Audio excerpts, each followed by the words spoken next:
Bila nak cerita pasal Premier League hujung tahun ni, game bersepah, gol bersepah, masalah bersepah, keseronokan pun bersepah. Dah mari. Man City diorang teruskan kemenangan 8 game straight. Diorang beat Forest malam semalam. Lawan pula Sean Dyche yang belum pernah lagi beat Pep dalam sejarah. Tapi masalahnya match yang ni Forest tu yang main lagi sedap. Forest yang nampak lagi bahaya. Dan Forest yang bagi aku deserve untuk score at least 2 biji gol. Kalau fikir balik apa yang jadi awal season hari tu, kau takkan expect tau yang Forest tu main sebagus ni walaupun end up kalah. First half Forest make sure City tak ada satu pun shot on target for the first time tahun 2025 ni. Dan Forest make sure City concede lepas 4 game. Forest paksa City spam clearance sampai lenguh kaki setebak City. Tapi first kena mengaku jugalah kan, yang first goal City Reinders score tu memang betul-betul jackpot mat. Tak ada obat langsung si ceki tu kasi. Pas tepat, moment tepat, player tepat, 1-0 City leading. Nak lagi best, goal equalizer Forest pun dah macam guna style yang sama. Gates White guna ceki punya masterclass. Dia copy terus goal Forest 1-1, end up lagi 6 minit full time. Ceki strike 2-1. Mungkin time ni boleh salahkan player Forest lah, sebab parking tu dalam sangat. Bila tengok seluruh tim parking time corner, apa lagi dengan satu mistake, menang City 3 point. Terus naik top table sementara. Serius dengan game seketat ni, tengok Haaland masih lagi dalam mood raya. Tengok player lain pun sama, semua dalam mood raya lagi. Ceki seorang je tak raya, terus jadi game changer. Sean Dyche baru je berapa game manage Forest, dah ada 5 clean sheet. Tapi akibat cuci najis punya pasal, Forest sekarang ni still jauh dekat nombor 17 Liga. Jadi sebagai penggemar Sean Dyche, cepat-cepatlah aku cakap naik semula table tu Forest oi. Main dah sedap semula dah, takkan nak relegated pula kan. Kang Sean Dyche manage Burnley kan baru kau tahu. Liverpool nak masuk tahun baru ni, diorang meningkat daripada tangga 14 terus boom ke tangga 4 sekarang ni. Lagi-lagi semenjak salah buat luahan perasaan tu, total 9 point degrade dalam liga. Termasuk malam semalam. By fair tak ada yang pelik sangat lah kan dengan Wolves ni. Walaupun kena tunggu sampai 40 minit baru boleh skor. Cuma itulah Florewers nak kena jumpa Wolves juga baru dia dapat skor first goal liga dia. Frimpong bukan main meroket lagi sana sini aku tengok.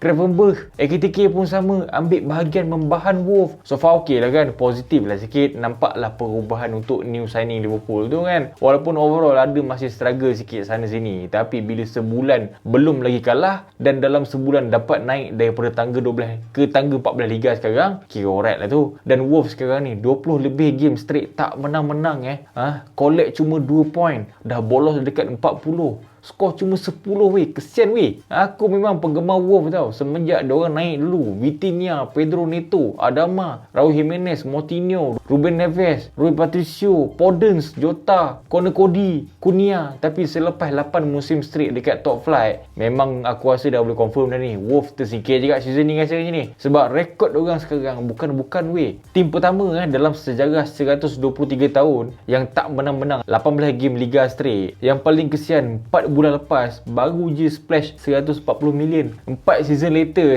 Wolves dah spend 450 million tau. Kau tengok jadi apa? Tak jadi benda. Masalah Wolves ni, kau tengok game, diorang bukannya tim ubi keladi yang selenga yang ikut je. Diorang fight, diorang ada counter, ada attack, tapi scoring tak ada obat and the way diorang kekang opponent score okey je ikut kan. Hari tu lawan Brentford, lepas sejam baru Brentford mampu score. Arsenal lagi je lah, langsung tak score lawan Wolves. Harapkan on goal 2 biji je.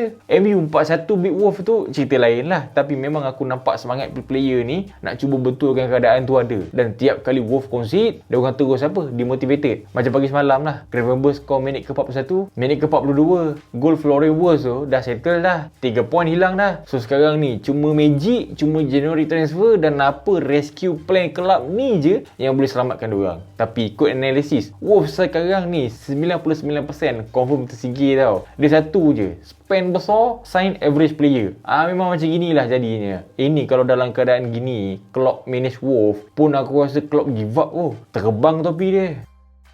Chelsea season ni at least 6 ke 7 red card. Itu dah satu. Minggu ni manager dia pula kena sideline dengan total 5 yellow card dikutip season ni. Dan aku tengok Chelsea. Ni nak tanya ni. Malam semalam dekat Stamford Bridge, Chelsea lawan Villa tu, yang masa first half tu, aku tak tahulah sama ada itu hasil kerja Pep ke kerja Arteta. Aku faham memang Enzo Maresca sideline, tapi dia ada kat situ. Dan approach yang Chelsea bawa masa first half, masa leading tu, dia punya highline pegang bola saja dah macam zaman Pep, masa Pep tu obses dengan possession tau. Tapi penyudahnya gol yang di score, kau tengoklah, dia resap style corner Arteta. Waktu corner tu, Enzo kacau depan muka Emi Martinez. Corner taken, gol. Kita seluruh dunia ni dah terbiasa tau tengok Arsenal buat benda macam gini tau. Sampai ke season ni, selain Arsenal, Chelsea team yang skor paling tinggi daripada corner. Bukan apa, aku suka Enzo Maresca punya style yang bab transition tu memang padu. Tapi bila terlampau fokus pada gila position, tapi depan tak function, jangan bawa sampai ke Chelsea oi. Sekali nah, second half Emery buat sub. Emery ubah approach, settle Chelsea 2-1 kena beat dekat Stamford Bridge. Badiashile nak main daripada bawah, nak pegang position, Prap kena intercept dengan Onana, Morgan Rogers through ball, Watkins yang baru je masuk 4 minit nah 1-1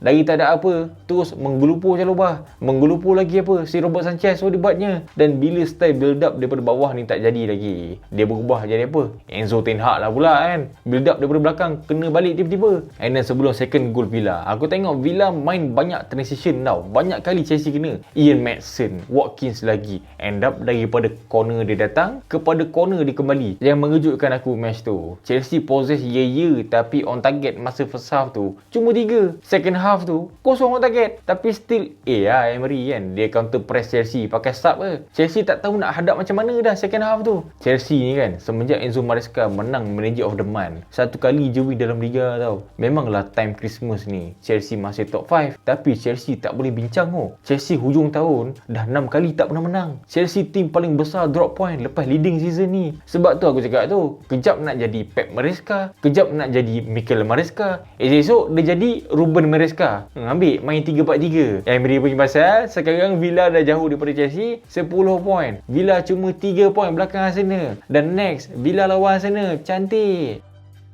Arsenal game lawan Brighton ni first time Gabriel main semula. Tapi bila dengar Gabriel main semula, kalau Fiori pula injured time warm up, kalau kau dan macam ciri-ciri Spurs misteri dia. Tapi kan Arsenal season ni aku rasa diorang memang ada ambil manfaat perlindungan takaful sebab tak berhenti menerima on goal ni.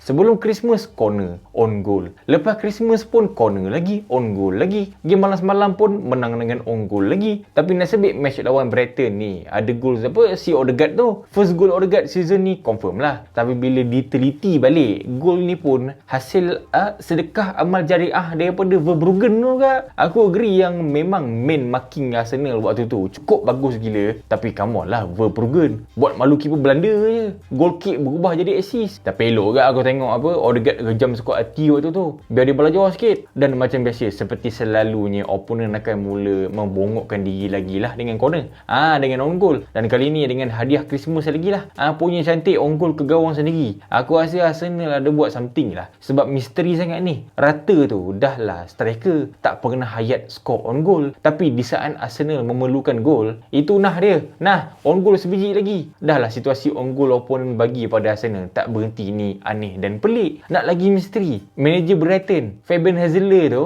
dia tak pernah menang apa-apa game Liga dalam bulan Disember. Dekat Set Poli dulu pun macam gitu, dekat Brighton dah 2 tahun pun macam gitu. Baru ni Brighton jumpa West Ham, draw 1-1 Disember juga. Let's say betul lah Hazeler tak menang lawan West Ham ni nanti ni, aku cakap sah, ada yang membela dah tu.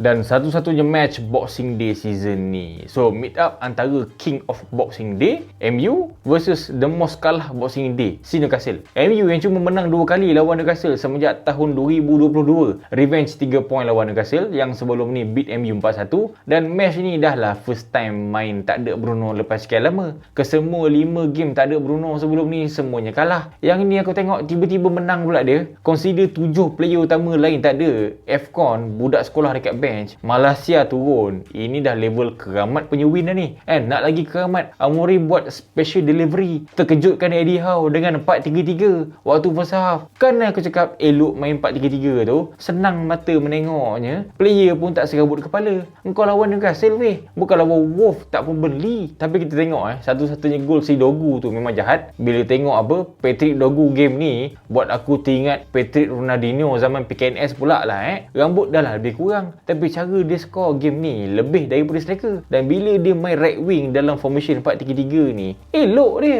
Dan the best thing, MU season ni cuma ada satu clean sheet je tau. Entah macam mana, Ugarte kembali normal balik. Heaven dah macam veteran main. Backline MU kesemuanya termasuk Luke Shaw, semuanya top rating performance match ni. Belakang elok tu satu. Sampai Licha, Heaven, Luke Shaw, Pocket, Ultimate, Gordon, Wissa sampai tak boleh cari makan masing-masing. Newcastle season ni bila jumpa Big Six tak pernah opponent dapat clean sheet. Tapi MU first time. Barca pun tak ada clean sheet jumpa Newcastle lagi tu. Itu yang buat aku ragu-ragu hujung tahun ni. Boxing dia punya pasal. Bukan takat fan je dapat hadiah surprise. Formasi 4-2-3-1. Opponent pun terkejut. Sampai pening nak lawan MU ni Sejak bila pula Amorim ni dengan rela hati drop anak dia si 3-4-3 tu. Dan kalau kau nak tahu, sepanjang kerjaya Amorim, ini cuma kali kedua tau dia main 4-2-3-1. Last time dia guna 4-2-3-1, Sporting menang 3-1. Dan itu je lah satu-satunya debut 4-2-3-1 dia. So memandangkan dalam sejarah peradaban, ini cuma kali kedua Amorim main back 4. Aku rasa next jangan berangan nak tengok back 4 lagi lah. Sebab bukan apa, selepas saja Dogu skor lawan Newcastle, kau tengoklah sampai ke hujung dia pasak balik main 3 at the back, 5 at the back.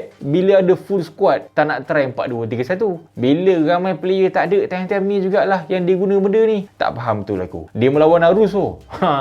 Perangai Amorim ni lama-lama aku perhati dia macam Phil Jones, suka sangat melawan arus. Phil Jones lagi je lah, orang tackle pakai kaki, dia tackle pakai kepala, lagi cantik. Dan hakikatnya MU masih lagi unbeaten dalam sejarah Boxing Day. Dan Amorim, next game kau tunggulah 3 at the back tu balik semula. Dan bukan kata kita je pelik tengok Amorim guna 4-2-3-1. Eddie Howe sendiri gagu kepala. Aku tengok Eddie Howe waktu tu dah macam pening nak menyelesaikan masalah matematik tambahan, kau tahu tak? Muka dia macam orang kena tipu. Harap betul. Guys, overall bulan Disember Premier League ni banyak betul benda-benda misteri benda-benda yang pelik-pelik yang kuban-kuban Dan untuk round ke-19 tak berapa hari lagi pun aku rasa banyak lagi benda pelik-pelik tu. Jangan ada on goal, jangan ada corner lagi sudah. Aku dah tak larat dah tengok. Entah daripada mana-mana je. Guys, komen dekat bawah mana-mana baru tengok first video. Make sure kau tekan subscribe button dekat tepi tu, like, share. I'll see you in the next video. Aku Bro Hans. Thanks for watching.